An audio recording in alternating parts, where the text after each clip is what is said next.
अगर आप ये चील ब्लौए देख के डर जाते हैं तो डरने की कोई ज़रूरत नहीं है, क्योंकि बहुत ही सिंपल कंसेप्ट है। और आज की इस वीडियो के बाद आपको कैंडल स्टिक्स पे कोई और वीडियो देखने की ज़रूरत नहीं पड़ेगी। इस कंसेप्ट पे आपकी ग्रिप उतनी ही तगड़ी हो जाएगी जितनी तगड़ी इस बंदे की ग्रिप है। नहीं, मैं नहीं मानता। तो चलिए शुरू करते हैं।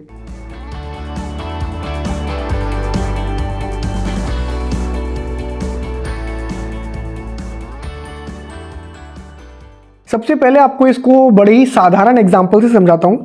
मान के चलिए एक सब्जी बेचने वाला है, ठीक है, और वो टमाटर बेचता है। तो मानते हैं दिन का सबसे पहला टमाटर बिका उसका 100 रुपये का, ठीक है। उसने अगला टमाटर बेचा 110 का। शाम होते होते डिमांड बढ़ गई और उसका एक टमाटर बिका 150 रुपये का। बट धीमे धीमे डिमांड गिरती गई और उसका टमाटर अगला बिका 80, और शाम होते होते उसने टमाटर अपना आखिरी बेचा 120 रुपये पे। अब हम सारे डॉट्स को जोड़ लेते हैं तो हमको कुछ इस तरीके का ग्राफ दिखेगा। सबसे पहला प्राइस क्या था इसका? 100 रुपये, और लास्ट में क्लोजिंग प्राइस क्या था टमाटर का? 120। हाईएस्ट प्राइस जिस पे टमाटर बिका था वो था 150, और लोएस्ट प्राइस जिस पे टमाटर बिका था वो था 180। अब इसके कॉरस्पॉन्डिंग कैंडल कैसे बनेगी वो दिखा देता हूं। इसके कॉरस्पॉन्डिंग एक ग्रीन कलर की कैंडल बनेगी जिसकी बॉडी होगी 100 से लेके 120 तक, और इसकी टेल इतना ऊपर जाएगी और इतना नीचे। समझ गए? बहुत सिंपल सा कंसेप्ट है। जिस तरीके से ये जो ग्राफ है हमको एक प्राइस एक्शन दिखा रहा है टमाटर के प्राइस का, सेम चीज हमने कंसाइज करके कैंडल के फॉर्म में दिखा दी। अब सिमिलरली आपको भी दिख रहा है कि प्राइस 100 पे स्टार्ट हुआ था बट बंद कितने पे हुआ? 120। इसका मतलब टमाटर महंगे हो गए। तो इसका मतलब ग्रीन कैंडल, चीजों के दाम ऊपर बढ़ गए।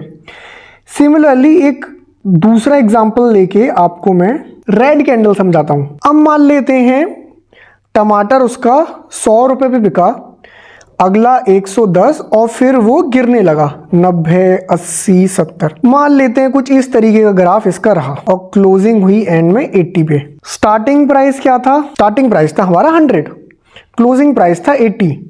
हाई बना हमारा 110 का और लो बना मान लेते हैं 70 का। तो अब इसके कोरस्पॉन्डिंग कैंडल कुछ इस तरीके की दिखेगी। बहुत ही सिंपल कंसेप्ट है।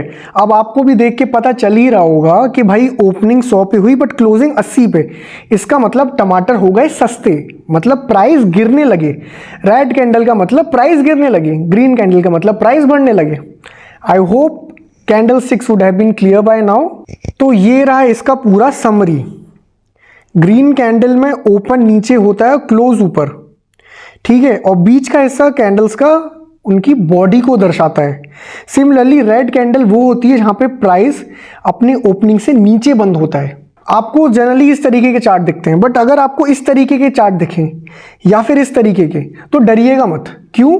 समझाता हूं। क्योंकि ग्रीन हो चाहे ब्लू हो चाहे हॉलो हो, यानी कि व्हाइट कैंडल, ये सब एक ही चीज को दर्शाते हैं और ये सबका एक ही मतलब होता है। ये बताते हैं कि प्राइजेस ऊपर जा रहे हैं। सिमिलरली जो रेड कैंडल है, ऑरेंज या मे बी फिल्ड कैंडल, ये सब भी सेम है। ये सब भी एक ही चीज दर्शाते हैं कि प्राइजेस आपके नीचे की साइड जा रहे हैं।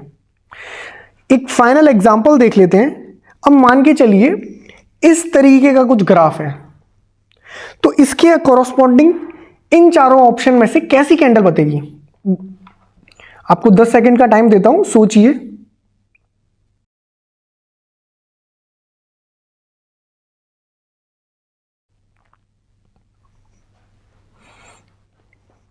तो इसके दो करेक्ट आंसर हैं, सी और डी। ध्यान दीजिएगा, मैंने आपको बताया था कि जो ग्रीन कैंडल है और व्हाइट कैंडल या हॉलो कैंडल ऑलमोस्ट एक ही चीज को रिप्रेजेंट करते हैं। अब इसकी ओपनिंग यहां रहेगी इस ग्राफ की, इसकी क्लोजिंग रहेगी यहां। लो और क्लोज और हाई सेम लेवल पर है, और लो बनेगा इसका यहां पे। तो इसके कॉरस्पॉन्डिंग कैंडल दिखेगी कुछ इस तरीके की, जो कि सी और डी जैसी है, ठीक है। आई होप इस वीडियो के बाद आपको कैंडल 6 बहुत क्लियर हो गई होंगी। मैं आपका इन्वेस्टमेंट बडी एल्गो योगिक ट्रेडर साइनिंग ऑफ। फिर मिलते हैं आपसे अगली वीडियो में।